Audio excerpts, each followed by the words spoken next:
C and C plus. ठीक है, जब भी आप कोई लैंग्वेज पढ़ते हो तो उसमें आपको क्या क्या मालूम होना चाहिए, उसके टोकन्स, उसके keywords,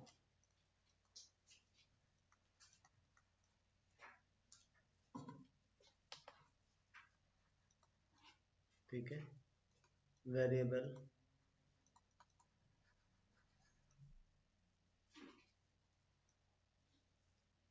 identifier,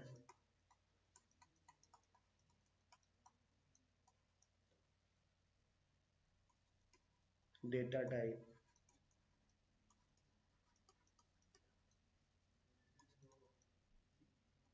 control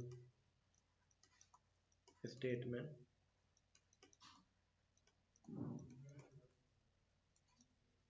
control statement कौन कौन से हो गए, इफ, स्विच, फॉर, व्हाइल और डू व्हाइल।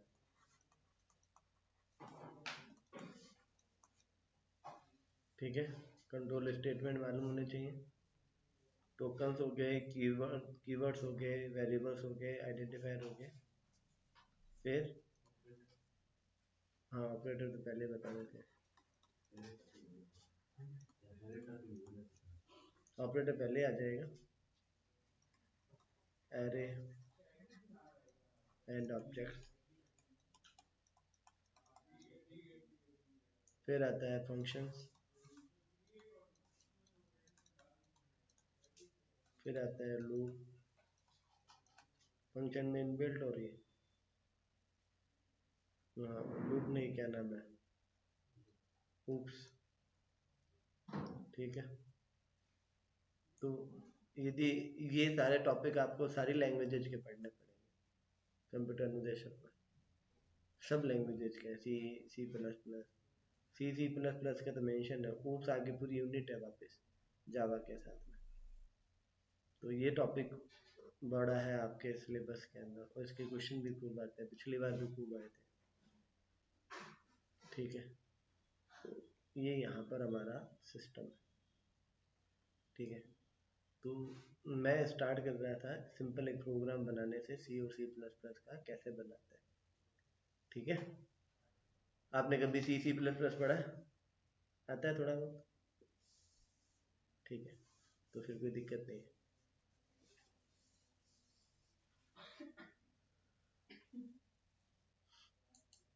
हम मूवीज की तरह करते हैं, कहानी को बीच में से स्टार्ट करते हैं। हम ये कहीं नहीं पढ़ेंगे एक्शन फ्लो क्या होता है, किसने बनाई, कब बनाई, क्या काम आता है, इस बात को समझो मैं ऐसा क्यों करता हूँ। फॉर एग्जाम्पल के तौर पर, यदि आप कहीं जाते हो और आप ऐसी चीज के बारे में सुन रहे हो जो आप जानते ही नहीं, तो आप इंटरेस्टेड भी नहीं होते। मतलब घूमने जा रहे हो और आप उसके बारे में सुना हुआ है तो उसकी हिस्ट्री सुनने में भी इंटरेस्टेड आएगा। आइदर आप जनरली उसको अटेंड करना पसंद ही नहीं करते, सेशन बोरिंग लगता है। यदि आप जैसे कोई हिंदी का कवि सम्मेलन चल रहा है, हमें हिंदी का एच भी नहीं आता और हम उस कवि सम्मेलन में जाते हैं, तो जो वहाँ हिंदी साहित्य से जुड़े हुए लोग हैं या उन कविता जगह से जुड़े हुए लोग हैं, वो इस चीज की वो उस चीज की इम्पोर्टेंस को समझते हैं और उसको एकदम भाव से सीखते हैं।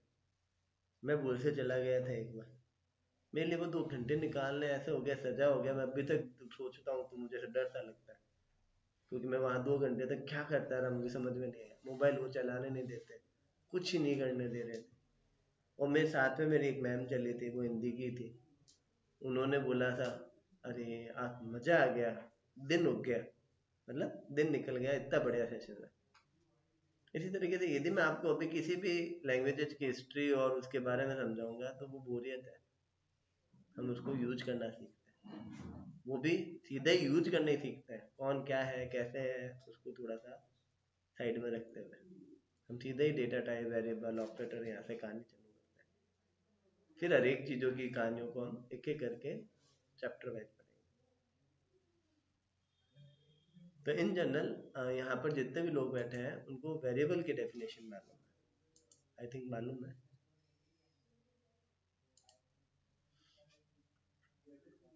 अब यहाँ पर यदि कोई पहले से सी प्लस प्लस पढ़ के आता है, तो यदि वो किसी अदर कॉलेज से पढ़ के आता है, कहीं से पढ़ के आता है, तो इन जनरल उनको टर्बो के अंदर प्रैक्टिस के तौर पर सिखाया जाता है।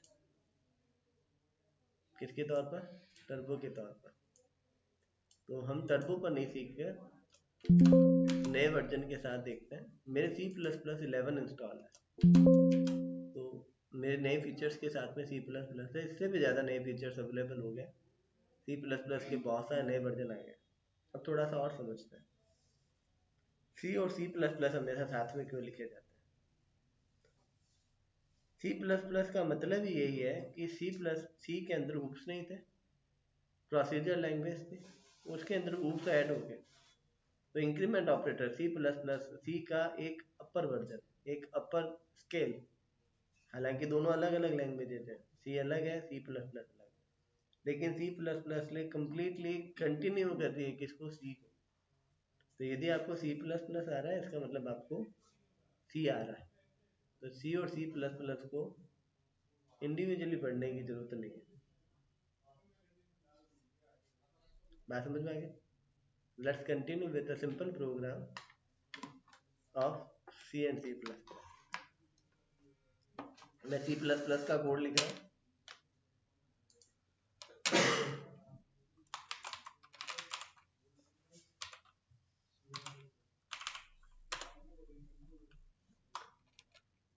Hash include IO string using namespace std and main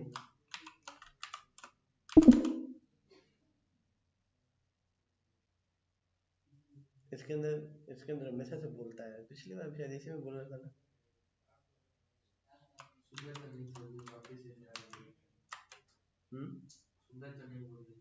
कोई बटन प्रेस हो रहा है यार।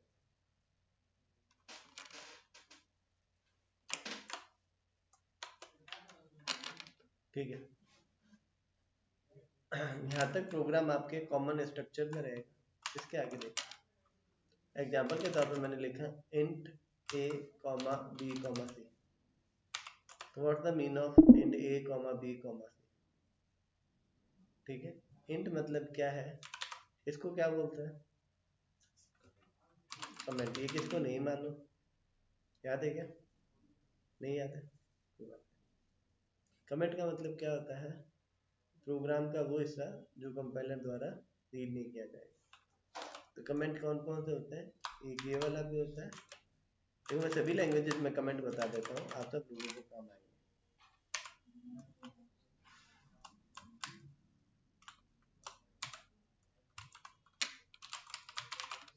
कमेंट देखो, यदि मैं कमेंट के अंदर डबल स्लैश लगाता हूँ तो ये सिंगल लाइन कमेंट है। किस में?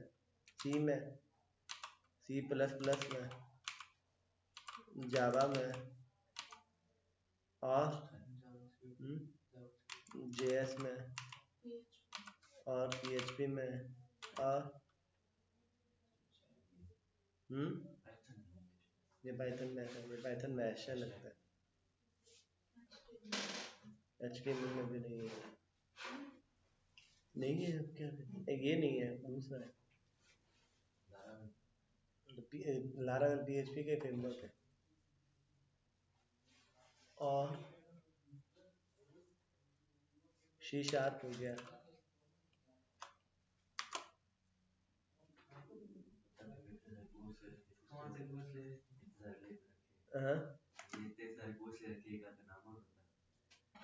जितने भी मतलब और भी होंगे, जनरली सिंगल लाइन कमेंट यही होता है। एक होता है स्लैश स्टार और स्टार स्लैश, ये मल्टी लाइन कमेंट।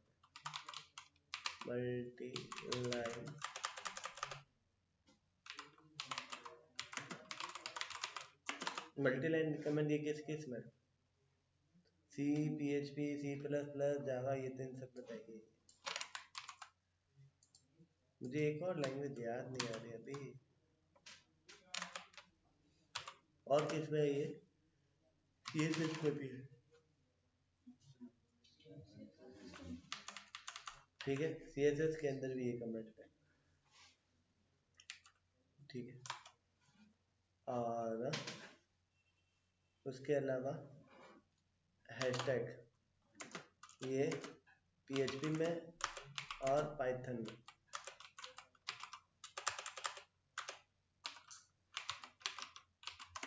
PHP और पाइथन में single line comment.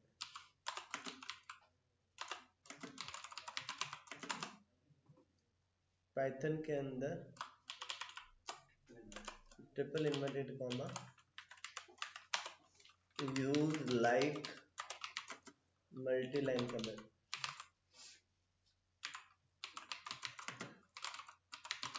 In Python है तो ये स्ट्रिंग फॉर्मेशन बस है। Angular bracket, exclamation mark, hyphen hyphen, hyphen hyphen, ये HTML कमेंट है।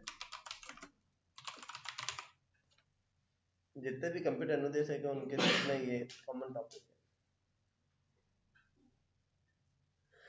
तो अभी पूछ ले कि ये कमेंट किसका है। सबसे ज्यादा पूछा जाता है HTML, याद ही नहीं रहता। किस किस को मालूम था ये HTML कमेंट है? मालूम था क्या? वो है, होता ही नहीं है। स्लैश स्टार वाला HTML कमेंट होता ही नहीं, कमेंट ही नहीं होता, वो वहाँ प्रिंट हो जाएगा।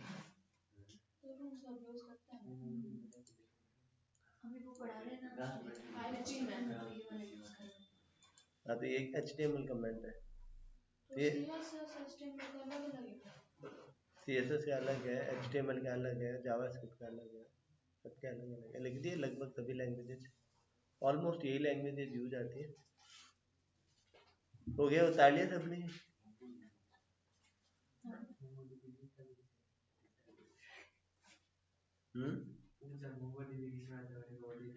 वो डेटाबेस में आता है।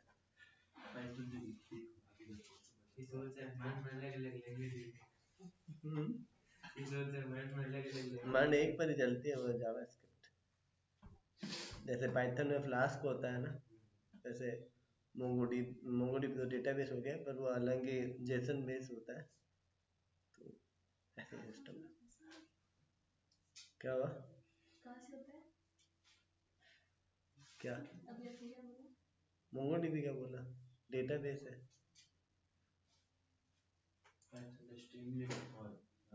जैसे मैंने कहा पाइथन में फ्लास्क होता है, वैसे नेस्ट जेएस नोड और एक्सप्रेस का है। Hope this is clear right now. अभी आगे कंटिन्यू करते हैं।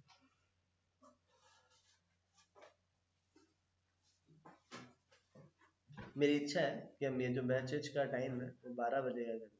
किसी को इशू है क्या? 12 ठीक है। इसका 12 स्टार्टिंग टाइम, अंत तो किसको क्या मालूम, आरंभ होना चाहिए।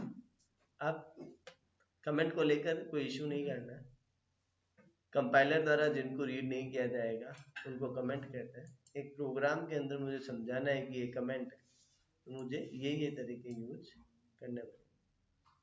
हर लैंग्वेज का अपना स्पेसिफिक है, मोस्ट ऑफ लैंग्वेजेस में ये यूज होता है, तो ये कभी नहीं पूछेंगे। जो अनकॉमन है वही पूछेंगे, इनमें से कोई पूछेगा। अब वो पूछ सकता है CSS में सिंगल लाइन कमेंट कौन सा है, तो यदि मल्टी लाइन कमेंट ये है तो सिंगल लाइन ये हुआ, ऐसा जरूरी नहीं है, उसमें होता ही नहीं। क्वेश्चन कहाँ बनते हैं कमेंट के? कमेंट के क्वेश्चन बनते हैं CSS का सिंगल लाइन कमेंट बताओ, तो यही है। बच्चा इसको देख कर क्या सोचेगा, मल्टी लाइन कमेंट, उसमें सिंगल लाइन मल्टी लाइन यही की है। HTML का सिंगल लाइन कौन सा है, उसमें भी यही है, सिंगल लाइन मल्टी लाइन यही है, कोई दूसरा कमेंट नहीं। बात समझ में आ गई? पाइथन के अंदर पूछ सकते हैं, पाइथन में कमेंट यही होता है, ये स्ट्रिंग रिप्रेजेंटेशंस के थ्रू हम कमेंट करते हैं। बात समझ में आ गई? होता ही मल्टी लाइन कमेंट है, तो मैंने क्या लिखा, use like multi line comment in Python. हाँ, एग्जैक्टली कोई मेंशन नहीं है। क्लियर है यहाँ तक में? इशू नहीं, मैंने क्वेश्चन में बता दिया क्या क्या बन सकता है। तो सबसे ज़्यादा इंपॉर्टेंट पूछा जाता है HTML का कमेंट, क्यों? क्योंकि लोग गौर नहीं करते हैं HTML कमेंट को। सबके लिए कमेंट का मतलब स्लैश स्टार और डबल स्लैश। क्लियर हो गया यहाँ तक? अब मैं लिखा इंट ABC। इंट का मतलब है इंटीजर, मतलब 3 वेरिएबल है ABC which store value which is integer type. What is integer?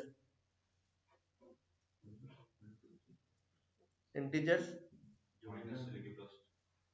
Minus zero, ये जो कह रहा है जीरो में माइनस में इंफिनिटी, माइनस नेगेटिव से और प्लस इनफाइनाइट क्या नहीं इनपुट होएगा?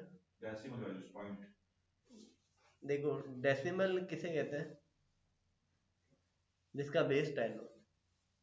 हम नो डाउट यदि मैथ में जाए ना तो डेसिमल वैल्यू में हम क्या मानते हैं? पॉइंटों वाली वैल्यू को मानते हैं। और इंटीजर में किसको मानते हैं? बिना पॉइंटों वाली वैल्यू। ये सच भी है, पर इधर यदि कोई डेसिमल कंप्यूटर के अंदर टर्म मतलब इतना ही है कि जिसका बेस 10, पॉइंटों वाली वैल्यू को हम फ्लोट वैल्यू कहते हैं। अब उसको क्यों कहते हैं? क्योंकि उसमें डेसिमल पॉइंट होता है जो 10 की पावर से इधर उधर होता है। चलो थोड़ा सा बेसिक और आपको थोड़ा सा समझाते हैं, एक नंबर को लेकर कहानियां समझाते हैं। सबसे इम्पोर्टेंट जो है ना वो नंबर्स है।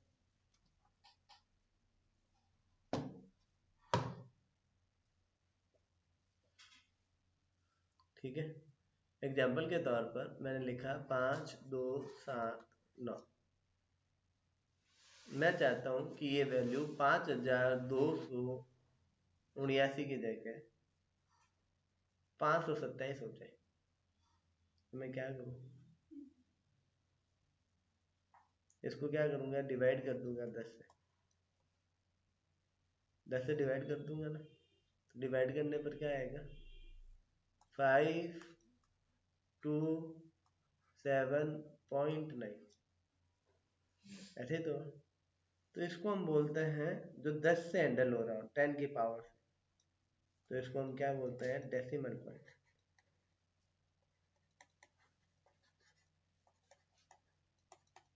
तो ऐसे कोई भी नंबर जिसके अंदर ये पॉइंट है तो उस वैल्यू को हम डेसिमल वैल्यू बोलते हैं। क्यों? क्योंकि वो डेसिमल पॉइंट कैरी कर रहा है।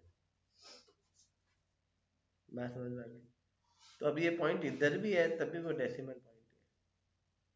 अब क्या वास्तव में डिवाइड होता है? नहीं, इस पॉइंट को हैंडल करने के लिए 10 की पावर से मल्टीप्लाई होता है। अब मैं 10 की पावर प्लस में लिखूंगा तो ये पॉइंट इधर जाएगा, माइनस में लिखूंगा तो ये पॉइंट इधर जाएगा। मैंने कहा -2 मतलब क्या हो गया? ये 2 पॉइंट और इधर चला जाएगा। बात समझ में आ गया? या मैं +2 लिखूंगा तो ये इधर चला जाएगा। इसीलिए हम इस पॉइंट को क्या बोलते हैं? Decimal point. बात समझ में? और ऐसी वैल्यू जो डेसिमल पॉइंट को कैरी कर रही है तो हम उसको डेसिमल वैल्यू कहते हैं। either there is no specific point की ये decimal value. all those things which have 10 base of 10 that time हम उसको क्या कहते हैं? डेसिमल। तो इंटीजर्स भी डेसिमल है, बस उसमें डेसिमल पॉइंट नहीं है। बात समझ में आ गया? तो जीरो से लेकर प्लस में इन्फिनिटी, जीरो से लेकर माइनस में इन्फिनिटी है तो वो क्या है? इंटीजर है। शर्त है उसमें रेडिक्स पार्ट नहीं है, मतलब इसको हम रेडिक्स भी बोलते हैं डेसिमल पॉइंट। वो नहीं है तो हम उसको क्या बोलेंगे? मतलब इस पॉइंट मतलब बेस ऑफ बेस को, तो इस बेस को, इस पॉइंट को हम 10 की पावर ही तो बता रहे हैं, तो हम इसको रेडिक्स भी बोल सकते हैं, है ना? आप गूगल कर लेना, समझ में आ जाएगा। मैं गूगल करूँगा, टाइम चला जाएगा। आगे कहानी समझो। This is simple decimal point की कहानी। ठीक है, यहाँ तक बात समझ में आ गई? इशू है किसी को? अभी क्लियर है? तो नंबर्स आर सिंपल नंबर्स। अब नंबर्स को हम दो भागों में बांट देते हैं, पॉइंटों वाले, बिना पॉइंटों वाले। तो सी प्लस प्लस में पॉइंटों वालों को बिना पॉइंटों वालों को इंटीजर और पॉइंटों वालों को हम फ्लोट की कैटेगरी में डाल देते हैं। आप प्रोग्रामिंग को यदि आप प्रोग्रामिंग के नजरिए से पढ़ोगे तो बहुत मुश्किल हो जाएगी। हम किसी भी चीज को बिना ऑब्जेक्ट के समझ ही नहीं सकते। आप गौर से देखो, मुझे हम कहते हैं ना पीच कलर चाहिए, क्या पीच कोई कलर का नाम है?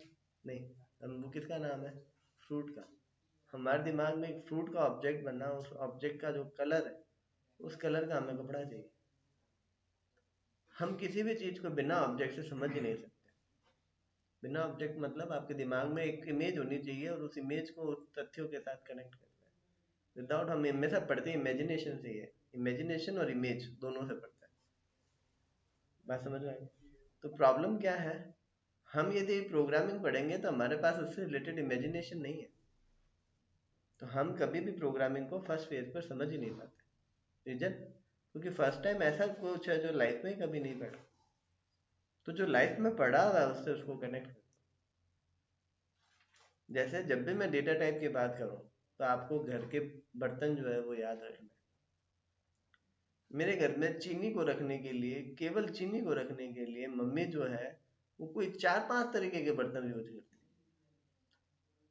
चाय पत्ती के लिए एक जो चीनी रखती है वो अप्रोक्सीमेट 750 ml, मतलब 1.25 किलो 1 किलो के आसपास का एक डब्बा है। और एक महीने के हिसाब से रखने के लिए वो एक 15-20 किलो का डब्बा है, उसको यूज करती है। घी और तेल की भी बात करें तो मम्मी बहुत सारे बर्तन, एक पीपा है, पीपे में से निकाल के 5 किलो की बर्नी में डालेगी, 5 किलो की बर्नी से निकाल के 1 किलो की बर्नी में डालेगी। व्हाट्स द यूज ऑफ, मैं ऐसे सोचता हूँ इतने सारे बर्तन क्यों बना रही है? 3-4 तरह के कुकर, 1 लीटर का, 3 लीटर का, 5 लीटर का। क्या 3 लीटर में सारे नहीं बन जाएंगे? या 5 लीटर बड़ा है उसमें सारे बन जाएंगे? What's the important role of this things? हम इतने सारे बर्तन क्यों खरीदते हैं? इम्पोर्टेंट क्या है? हम क्यों रसोई को भर लेते हैं, किचन को भर लेते हैं बर्तनों से? बताना चाहेगा? जितनी रिक्वायरमेंट है उसके हिसाब से, जैसे 3 किलो तो 5 लीटर का। अब एग्जाम्पल के तौर पर मम्मी ने कहा दूध वाला आएगा, दूध ले लेना, हम 3 लीटर दूध लेते हैं, मैं 5 किलो के बर्तन में दूध ले लेता हूँ, 3 किलो का बर्तन पड़ा है, तो क्या मम्मी मुझे मारेगी नहीं? क्या, क्यों मारेगी? मैंने तो गलत कुछ किया नहीं, दूध भी दौड़ियो वो नहीं, पकड़ मैंने बर्तन में धर दिया। उसकी रिक्वायरमेंट होती है। स्पेस सबसे इम्पोर्टेंट क्या है? स्पेस। वो फ्रिज में स्पेस ज़्यादा लेगा, उसको गर्म होने में टाइम लगेगा, गैस ज़्यादा खाएगा। बड़ा बर्तन है, बर्तन गर्म होता है, वो अपनी हीट से दूध को गर्म करता है। गैस वालों में तो ऐसा सिस्टम है कि आंच डायरेक्ट थोड़ी लगती है, आंच बर्तन को गर्म करती है, बर्तन अंदर वाले आइटम को गर्म करता है। ओवन थोड़ी ना है या इंडक्शन थोड़ी ना है। खाने समझ में आ रही है क्या? है ना? तो जितना बड़ा बर्तन होगा, प्रॉब्लम क्या है कि उतना ज़्यादा मेरा कंजप्शन लगेगा। ठीक इसी प्रकार के लिए सबसे इम्पोर्टेंट जो होता है वो स्पेस होता है। दुनिया में दो ही चीज़ें इम्पोर्टेंट है, टाइम और स्पेस। रहने के लिए बड़ा मकान, साफ करने के लिए छोटा मकान पसंद है हमें। ठीक। तो कहने का अर्थ क्या है? There are only two things, time and space. मुझे ऑफिस जाना है, मैं क्या पैदल जाऊंगा तो पहुंचूंगा नहीं? क्या पहुंच जाऊंगा? क्या लगेगा? टाइम। उस टाइम में मैं जितना पैदल चल रहा हूँ उतने में हो सकता है मैं एक कमाने का बड़ा साधन कर सकता हूँ। 1 घंटा लगता है मुझे ऑफिस जाने में, तो मैंने खर्चा किया है किसका? बाइक का, स्कूटी का, साइकिल का, कार का, अकॉर्डिंग टू माई ओपिनियन, या जो भी मेरे पौसा रखना था मैंने उस अनुसार एक खर्चा किया ताकि मुझे समय कम लगे। तो याद रखना, जितना बड़ा स्पेस होएगा उसको हर रूप से हैंडल करना मुश्किल है। तो सिस्टम, हमारा कंप्यूटर क्या करता है, जब भी कोई लैंग्वेज बनाता है तो बहुत सारे बर्तन बनाता है। आपकी रिक्वायरमेंट के अनुसार आप अपना बर्तन यूज करो। उसको हम, जैसे हम लीटर्स में और किलो में नापते हैं, ये बाइट्स में मेजर करता है। किस में करता है? बाइट्स में। तो हर लैंग्वेज हर एक के बहुत सारे वेरिएंट बनाती है। जैसे फ्लोट, फ्लोट की नेक्स्ट कैटेगरी आती है डबल। जो फ्लोट से दुगना साइज का होता है, फ्लोट से आता है अगला लॉन्ग नंबर। मतलब यदि ये 4 बाइट का है तो ये 8 का होगा, और ये 10 या 16, डिपेंड ऑन मशीन, मतलब लैंग्वेज पर डिपेंड करेगा क्या चाह रहा है। तो अब इसमें क्या अंतर है, केवल साइज का ही अंतर है। तुझे बड़ी पॉइंटर वाली वैल्यू चाहिए, डबल ले ले, उससे भी बड़ी चाहिए लॉन्ग डबल ले ले। मेरे पास घर में 3 बर्तन है, तुझे जो चाहिए वो यूज कर। Is that okay right now? मैं समझ में आ गया। अभी इंटीजर में क्या होता है, किसी में शॉर्ट इंट होता है, लॉन्ग इंट होता है, लॉन्ग लॉन्ग इंट होता है। इन जनरल शॉर्ट इंट होता है, लॉन्ग इंट होता है। पिछली बार मालूम है क्या, कंप्यूटर प्रोग्राम अनुदेशक के पेपर में पूछा हुआ है, जावा में टोटल डेटा टाइप कितने होता है? और इतना इजी क्वेश्चन था, मैक्सिमम लोगों का गलत था। आपको ये याद रखने पड़ेंगे एग्जैक्ट कितने डेटा टाइप किस लैंग्वेज में। इंट में शॉर्ट इंट होता है, इंट होता है, और लॉन्ग इंट होता है, और लॉन्ग लॉन्ग इंट भी होता है। अब कोई पूछे सर इन डेटा टाइप का क्या रोल है, बाबू साइज का है। एक छोटा बर्तन है, एक उससे बड़ा बर्तन है, एक उससे बड़ा बर्तन है, किसमें अब अलग अलग है। आजकल इंटीजर 4 बाइट का होता है, किसी किसी में 2 बाइट का भी होता है, किसी किसी में शॉर्ट 1 बाइट का होता है, किसी में 2 बाइट का होता है, किसी में 4 बाइट का होता है। बस इनसे उनका दुगना होता है 4 का। इसमें किसी में ये 6 बाइट का होता है, किसी में ये 8 बाइट का होता है, किसी में ये 8 का होता है, और किसी में ये 10 का होता है, और किसी में ये 16 का होता है। It's depend on completely their sizes. अब आपको ऐसी कोई लैंग्वेज के डेटा टाइप याद नहीं रखने जिसमें वर्जन के अनुसार वेरी करता है। रीजन वो नहीं पूछेंगे, क्योंकि वो एक क्या हो जाएगा, क्वेश्चन मार्क वाला क्वेश्चन हो जाएगा। जिनमें सटीक है लाइक जावा, जावा में नहीं चेंज होंगे, मतलब नहीं चेंज होंगे, उसमें कोई वर्जन के आने पर किसी का भी डेटा टाइप से चेंज नहीं हो रहा कितने भी वर्जन में, तो वो पर्टिकुलर जावा के डेटा टाइप पूछेंगे। ऐसी कोई भी लैंग्वेज जिसके अंदर देखो, सबसे जो प्राइमरी आपके सिलेबस में वो सी और जावा को ही उसने हाईलाइटेड किया हुआ है, बाकी सबके केवल नाम लिखे हैं। मैंने खोला था ना, इसमें खोला हुआ है। यदि हम इसमें जाते हैं ना, इसमें सारी लैंग्वेजेज के नाम लिख दिए, Java, dot net, AI, machine learning, Python, blockchain. अब यहाँ से देखो, प्रोग्रामिंग के डेटा टाइप, बिल्ट इन और user defined, scope of variable, presidency of operator, control flow, function, array, pointer. तो एरे पॉइंटर और तो सी में होते हैं ना, तो ये ऑब्वियसली है। स्ट्रक्चर भी सी में होता है, यूनियन भी सी में होता है, इनफ भी सी में होता है, फाइंड लाइन लिंक और कमांड लाइन आर्गुमेंट। तो ये सारे उसने किसके पूछे हैं, केवल और केवल सी के पूछे, बाकी सबका इंट्रोडक्शन पूछा है। ऑब्जेक्ट ओरिएंटेड साफ साफ पूछ लिया मुझे, सी प्लस प्लस और जावा के अनुरूप के सारे कॉन्सेप्ट अलग से बता। तो जो जितने सेगमेंट है ना, उसमें प्रत्येक के 3 3 4 4 क्वेश्चन है, और पिछली बार ऐसे कैसे आया था, ऐसा नहीं है कि किसी को भी छोड़ दिया। हर एक सेगमेंट में से प्रॉपरली 3 3 4 4 क्वेश्चन उठाए। इसमें एब्स्ट्रैक्शन के सबसे ज्यादा, पॉलीमॉर्फिज्म के सबसे ज्यादा क्वेश्चन पूछे गए।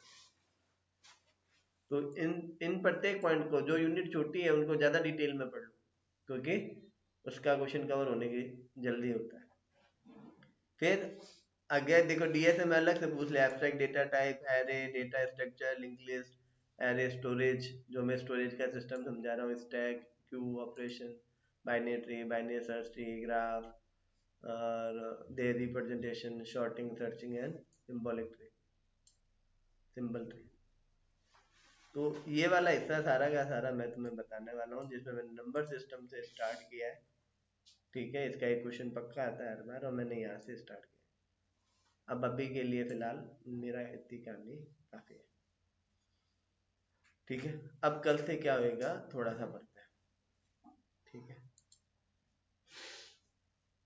आप लोग है ना 11:30 बजे आओ, 1 2, ठीक है, आप लोग 11:30, बाकी सबको आना है 12 बजे।